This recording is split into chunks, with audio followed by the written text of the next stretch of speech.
Welcome back. Now that we've made our sabatons, we're going to move on to the rest of the lower leg defense.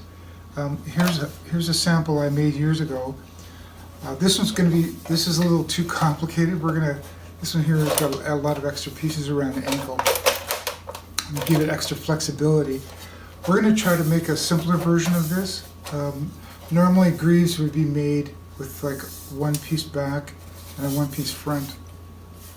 But around the beginning of the 16th century, they started separating them into just kind of lower halves. So we're going to go with a four piece, 1, 2, 3, 4. So I'm going to give you a brief description of kind of the history of the development of the greave over the years and how it was affected by kind of technological advances as well as fashion. A lot of armor was affected by fashion at the time, including the feet. Like it would actually try to emulate the footwear at the time. So there's a lot of different factors that change the look and function of armor over hundreds of years. Okay, let's move on to the next section here. All right, so here's a really good example of a basic greave. This is early 16th century style. This one dates to around 1510. But as you can see, it's made with 1 and 2 pieces. It's locked together with these pins, hold it in place. And it's got hinges at the bottom here and at the top. And as you can, this one's kind of thin. It's actually meant for a really small person. These were custom made for somebody, so there was not only did they use measurements, but a lot of times they would have let's say like a wooden model even of someone's leg to make sure that it conformed to their leg exactly. But around this time period, they started making the sabatons so they would be able to detach as well as be made separately and then attached to the actual greave itself. Whereas before that, a lot of times the greave was separate from the actual sabaton, whereas they decided to combine the two together. So they made them detachable for not only for maintenance, but there's a lot of times where it's not necessary for you to wear the sabaton tip if you've got a stirrup with protection there as well. So what we're going to move on to is this is a model, a German style, which is very similar to this version that I made, dating to around 1560, whereas we're going to go to an Italian style dated to around 1550. Again, this is made with 4 pieces, and then it's just riveted here. It's also, I think it's easier to manufacture that way, so a lot of times they would go that route. So it isn't just a fashion and technology, but a lot of times it was for the sake of the armorers be able to mass produce things a little bit quicker, so they kind of simplified their production.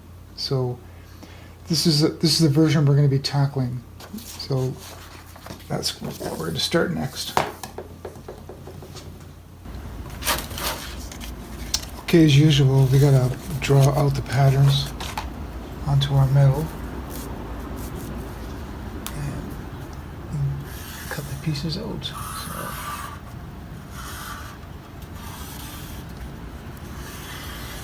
yeah, I'll just so you see using a Sharpie now.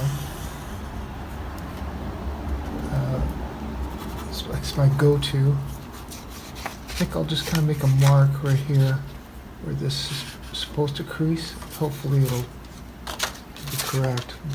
Let's see.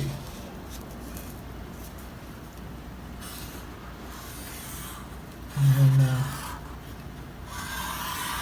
once these pieces are cut out, gotta flatten them and sand them.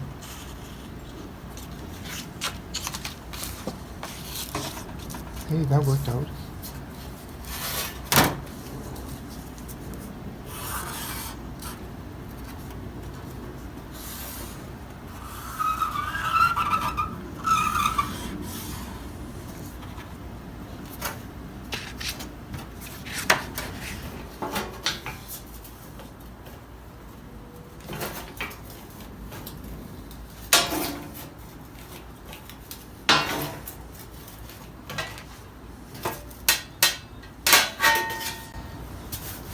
Okay, so this will be the front of the greave here. This is at the front ankle parts. So yeah, I just gotta keep cutting all these parts out.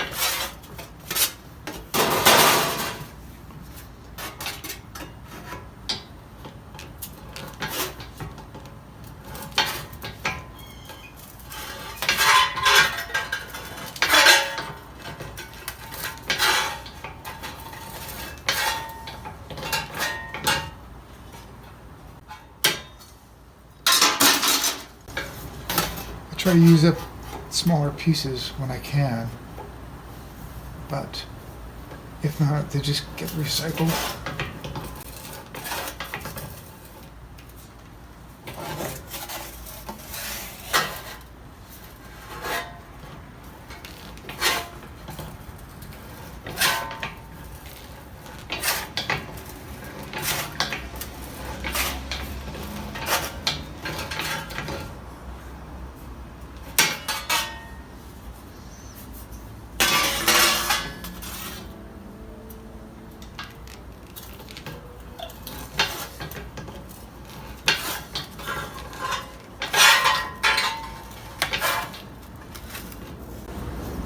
There you go, that's the front of the greave there. So after cutting them with the shears, I flatten them out and get them ready to grind. So this is what all the greave pieces look like flat.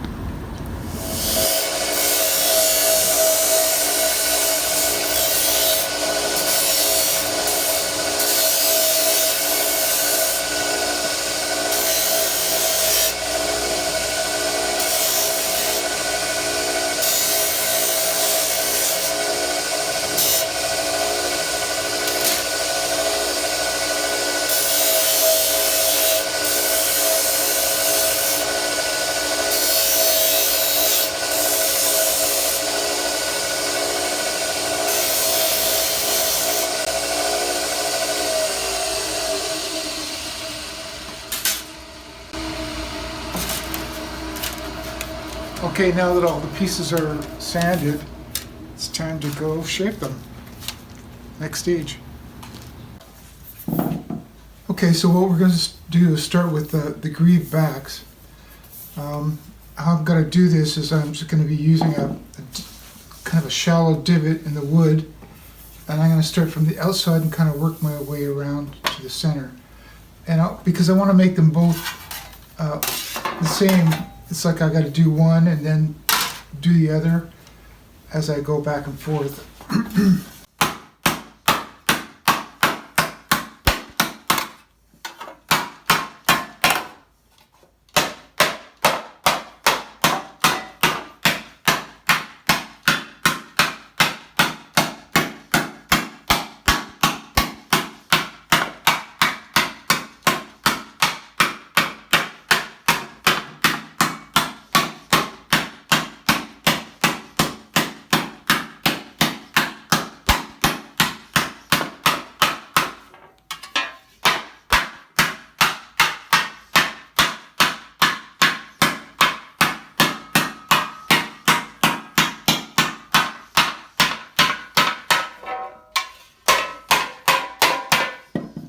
So I get it to a basic stage here. And like I said, I want to do the same to the other one. So I keep comparing them, make sure they're about the same amount of stretch.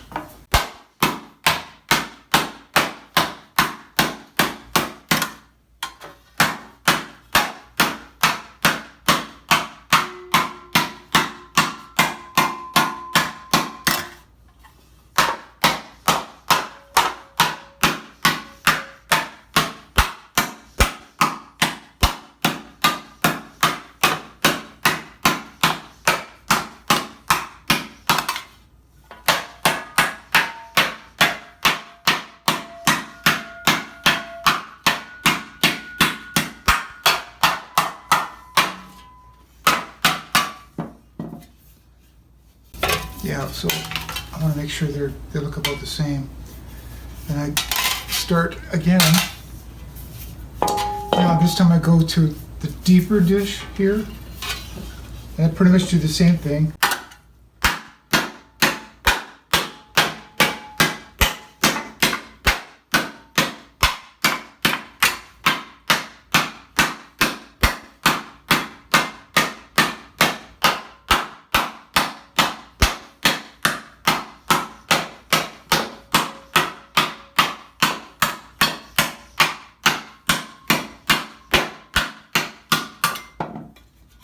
So you notice I'm concentrating mostly at the upper and back part, you know, because it curves out like this. So eventually it's going to have kind of a reverse curve to it, just a really slight one. But I have to do this slowly.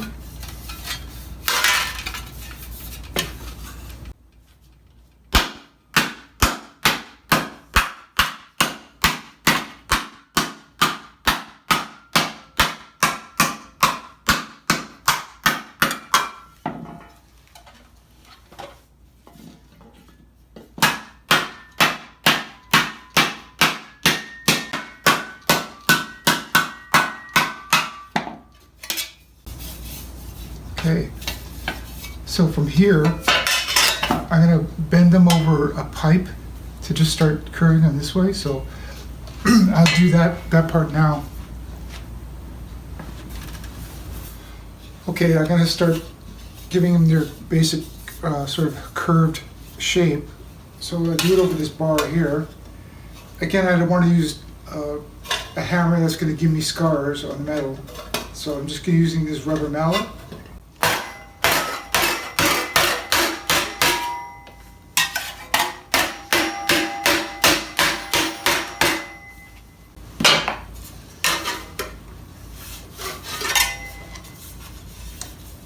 Sort of starts taking shape.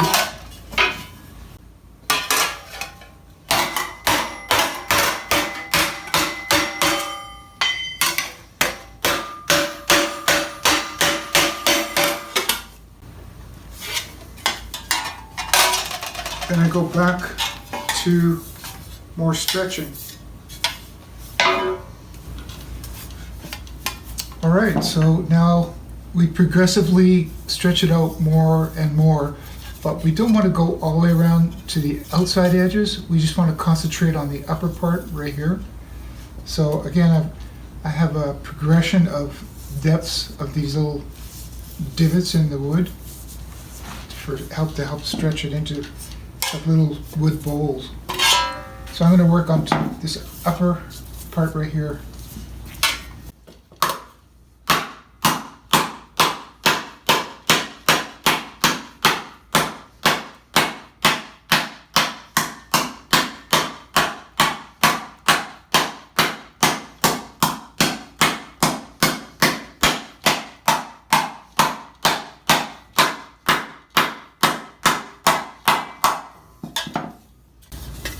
Yeah, you can see it's starting to come out a lot more now.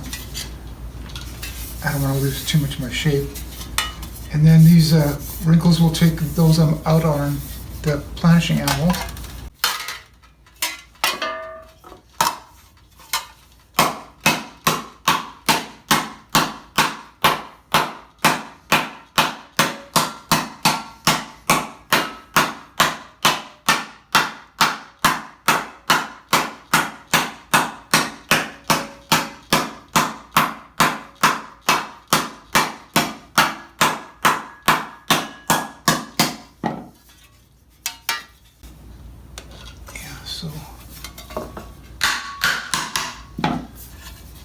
So from here, we want to clean these up, flatten these out. So we're going to take them to the planishing anvil, smooth these out, and then we're going to start stretching it even further.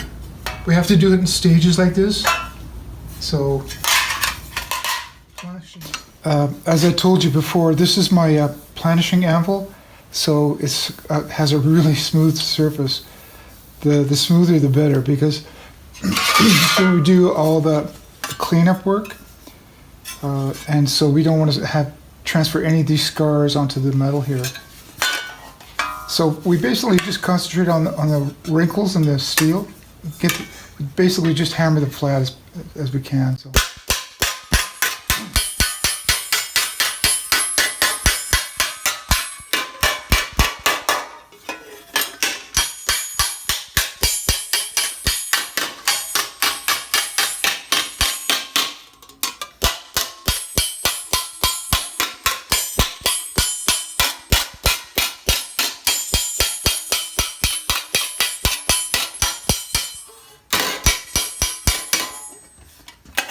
Yeah, we want to do the same to one as we do the other. And if there's anything high sticking up, you want to basically flatten it out as much as you can too.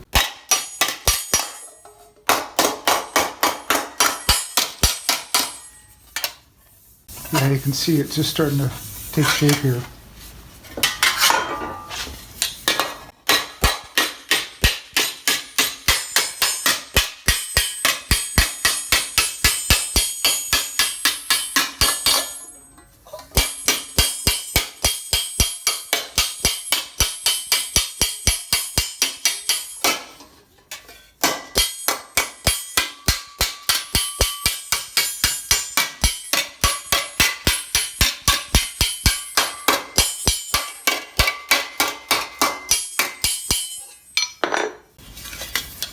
There you go. Okay, so now we're going to go back to the wood stump. We're going to stretch it out even more. And then we're going to start cleaning it up. And we're going to start going to the saddle bar. So we'll get our kind of reverse curve here. So as you can see at this point, it's got the beginning of the amount of metal we need to be stretched. I usually do these in 3 stages. This is almost like the second stage we're at right now. So the third stage is where I do the most amount of stretching. And now that we've got the steel forming in the right direction, it's almost like we're giving it a template to where to go. It'll keep generally going in that direction. So we won't have as many buckles as we would at the start. So now we're going to try to hit it even harder. Each time it's progressively more hammering.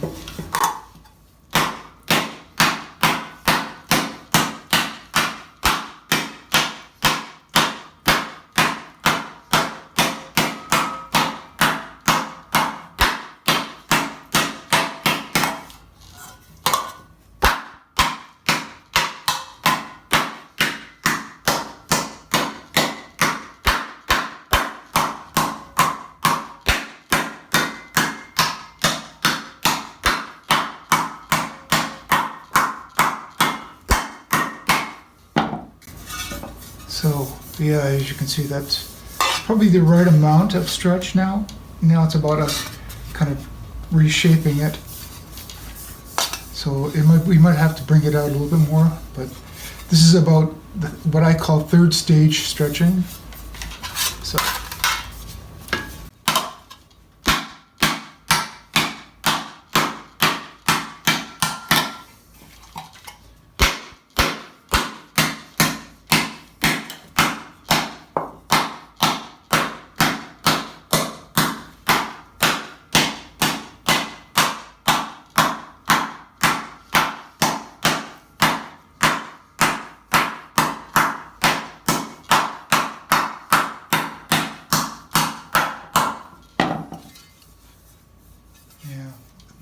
Good. Again, I don't want to stretch any more on the outside edge. It's just kind of concentrating basically like a circle right here. And so now we're going to go back to the vanishing anvil, take the crinkles out, and then we'll go to the saddle bar.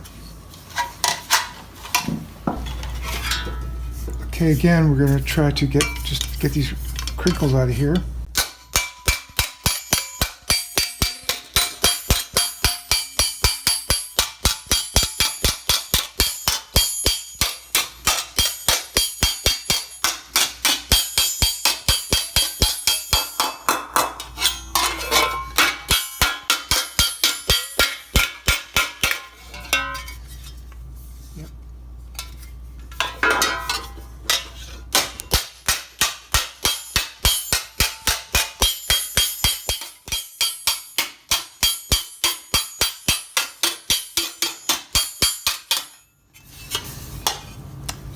Okay, so now we're going to take it onto the saddle bar. Alright, onto the saddle bar. Got here is basically it's a pipe modified to have this kind of a saddle ridge to it. So that way we can do reverse curves a lot easier. So what we're going to do is going to kind of work on it, on pulling this so it's smooth. It's got a transition between bulging out and then curving back.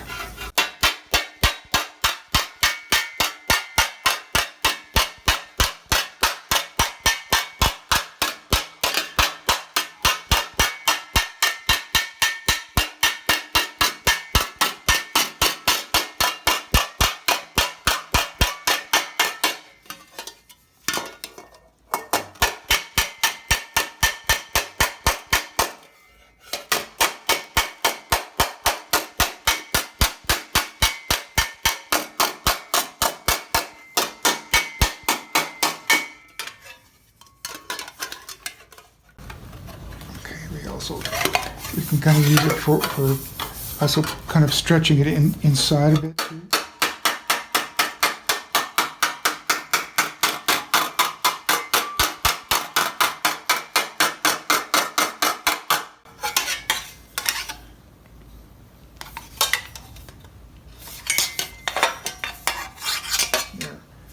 Whatever we do to one side, we got to do the other.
See, it's starting to come together.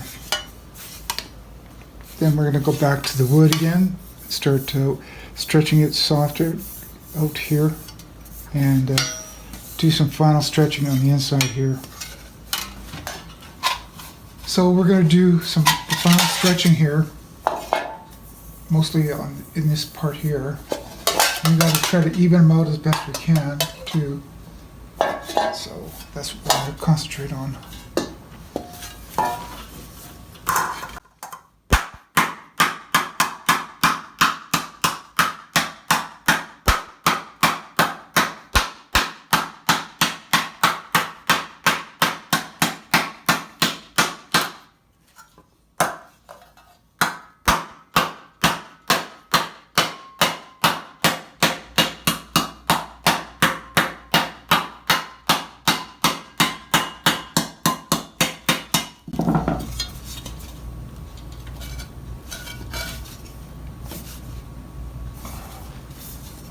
See, is starting to really take shape here. We might be able to come out just a little bit more, and now we can just kind of planish it out from there.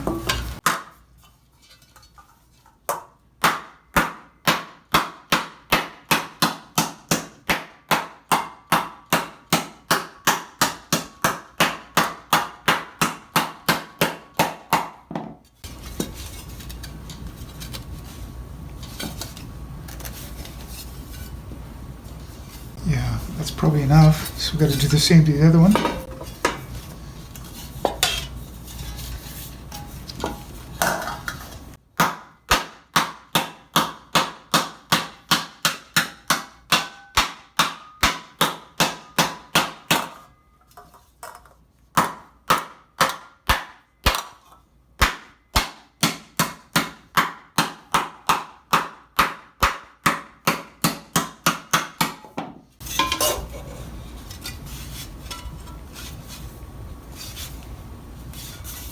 Yeah, that looks it's good enough as far as stretch is concerned. So now it's cleanup. So we'll do our cleanup on the planishing anvil. That's where we get all the hammer marks on the inside here. So that's what we'll head next. So this is where I spend a lot of time because I want to basically do as much cleanup as I can, so there's very little grinding to do.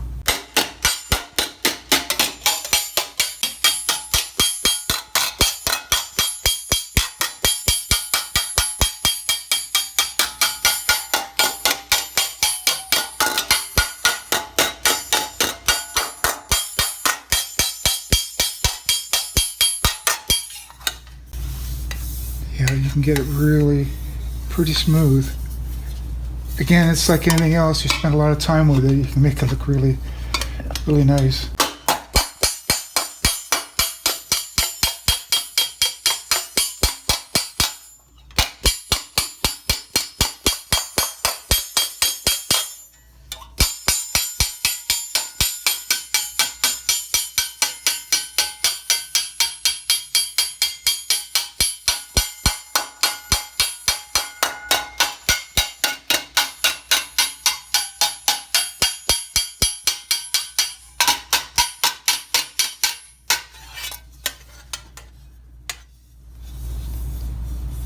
This is pretty good.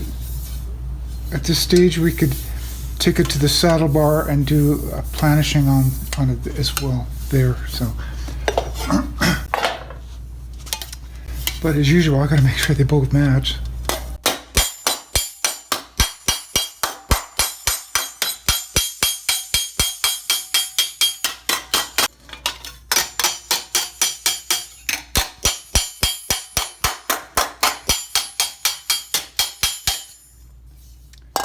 Okay, so we're almost at the finished stage where we can also tell how well the pattern's working, especially because I designed it. But how parallel this is. This is looking pretty flat here.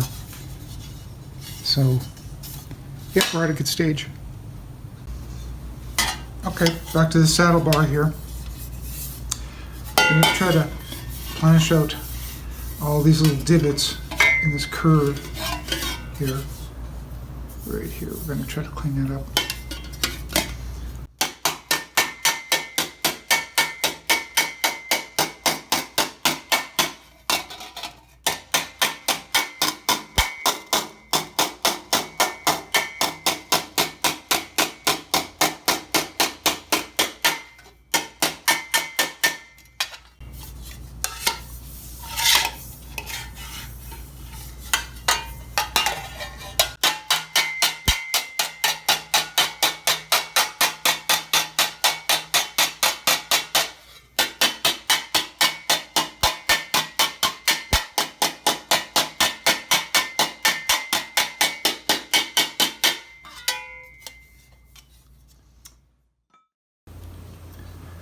So as you can see here, we finished the main stretching and the basic planishing to smooth things off.